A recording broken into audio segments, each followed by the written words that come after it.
Bienvenue dans la 9e vidéo de cette série Analyse exploratoire des données. Dans cette vidéo, je vous montre comment représenter, lire et interpréter des données à travers le diagramme à barres ou le diagramme à bâton. Le diagramme à barres est un outil statistique pour visualiser des données pouvant être de type nominal ou bien de type ordinal. Par contre, le diagramme circulaire ou pie chart qu'on a vu dans la vidéo précédente ne peut être utilisé que pour visualiser des données de type uniquement nominal. Ça, c'est très important. C'est un préalable qu'il faut absolument connaître. Et je crois que cette fois-ci, tu l'as bien noté. Si tu n'arrives pas à faire la différence entre données nominales et ordinales, regarde cette vidéo. Si vous appréciez en particulier cette vidéo ou en général les différentes formations que nous dispensons, n'hésitez pas à nous laisser votre commentaire, car vos points de vue nous permettent d'améliorer le contenu des prochaines vidéos. Et nous répondons absolument à tous vos commentaires et questions sur cette chaîne. Les données que nous utilisons proviennent d'un exemple concret d'une enquête portant sur la situation matrimoniale d'un groupe de personnes ayant répondu à la question suivante: êtes-vous marié? Et les réponses obtenues sont célibataire, marié, divorcé, veuf et autres. La modalité autre, c'est pour les personnes ayant considéré que c'est une information personnelle qu'il ne faut pas dévoiler.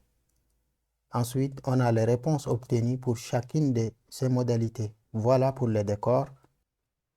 Ce sont les mêmes données qu'on a utilisées dans la vidéo précédente, mais cette fois-ci, ça sera un autre graphique. Nous allons donc calculer le pourcentage des valeurs de cette colonne. J'exécute tout le notebook et je vous montre rapidement comment calculer les pourcentages ou bien les fréquences. La somme totale de la colonne réponse est donnée par df réponse somme comme ceci. On obtient 597, la somme de toutes ces valeurs. Vous pouvez bien évidemment écrire df somme. Ça élimine automatiquement les colonnes non numériques. Mais personnellement, je préfère être explicite et indiquer précisément la colonne sur laquelle j'effectue cette opération. Ensuite, on va diviser chaque valeur de cette colonne par la somme totale, comme ceci. Vous voyez qu'on a plusieurs chiffres. Après la virgule, je prends uniquement 2 avec la fonction round. Je copie-colle, je mets 2. Et là, vous voyez qu'on obtient quelque chose de beaucoup plus présentable. Je vais mettre tout ceci dans df fréquence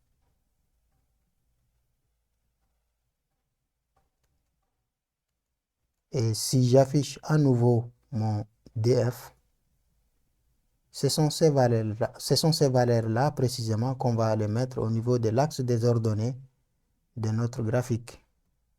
Et bien sûr, on n'oublie pas de multiplier tout ceci par 100.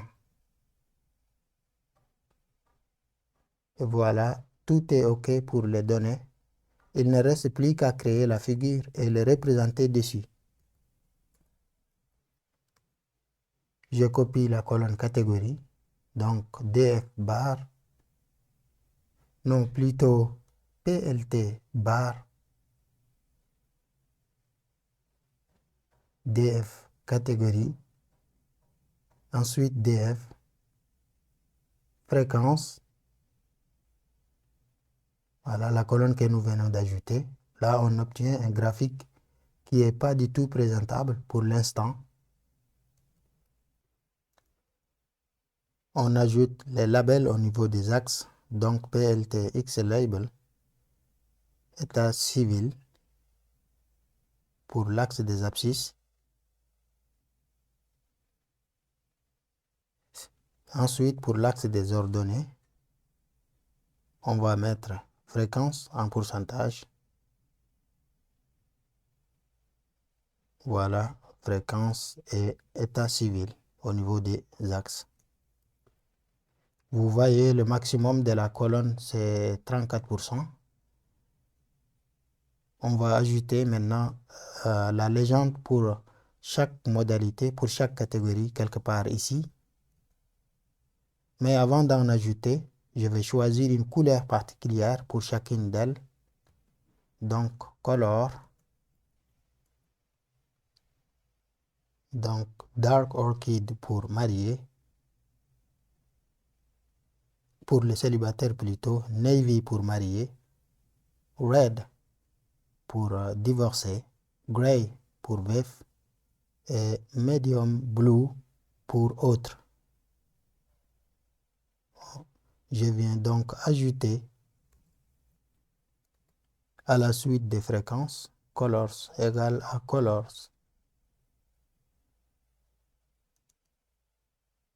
Peut-être color sans S. Et voilà, on obtient quelque chose de beaucoup plus présentable. Ensuite, PLT légende.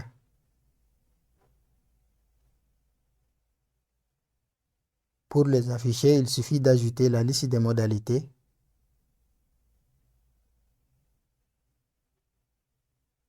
Je viens à la ligne pour que ce soit visible pour tout le monde. Et label égale à la liste des modalités. Et voilà. Elles sont placées automatiquement au bon endroit.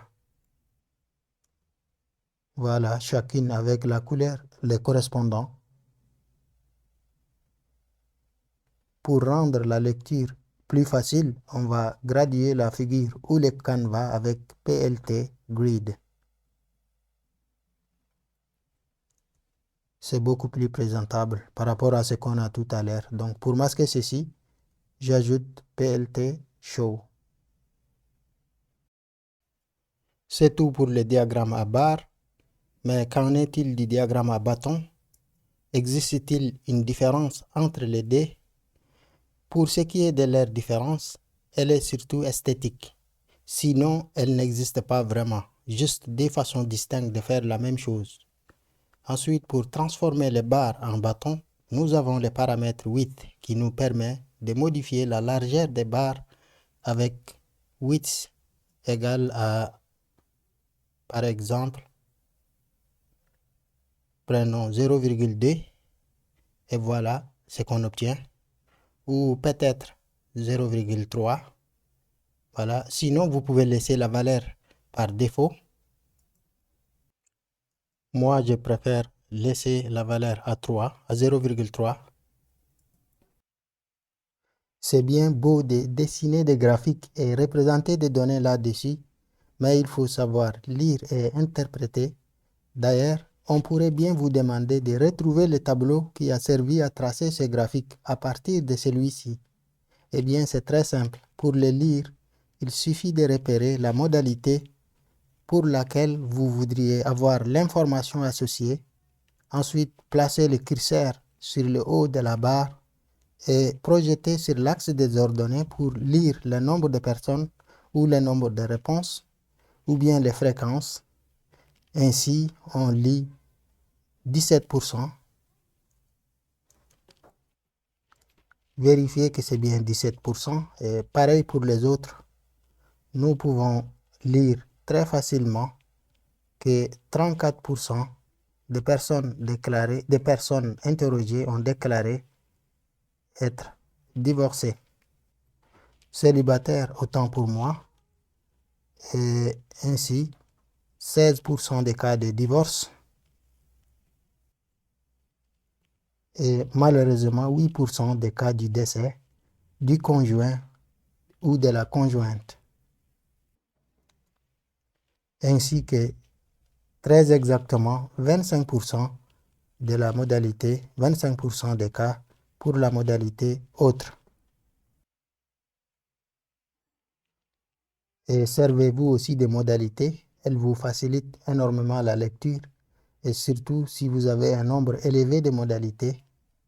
Voilà, une fois que vous êtes totalement satisfait du graphique, vous pouvez sauvegarder au format de votre souhait. Moi, je vais appeler barchar.png. Voilà. Comme vous avez pu le constater, tracer et visualiser des données sous forme graphique avec Matplotlib est un jeu d'enfant. Cependant, il nous reste encore beaucoup à découvrir dans les prochaines parties de cette formation. Si vous appréciez cette vidéo, n'hésitez pas à nous laisser un pouce bleu et activez simplement la notification pour ne pas manquer la suite. Avant de terminer, j'aimerais vous poser une question. Pensez-vous que Matplotlib est le meilleur outil de visualisation graphique ou en connaissez-vous d'autres? N'hésitez pas à me le dire juste en dessous de cette vidéo, car vos points de vue nous permettent d'améliorer le contenu des vidéos à venir. Et nous répondons à tous vos commentaires et questions sur cette chaîne.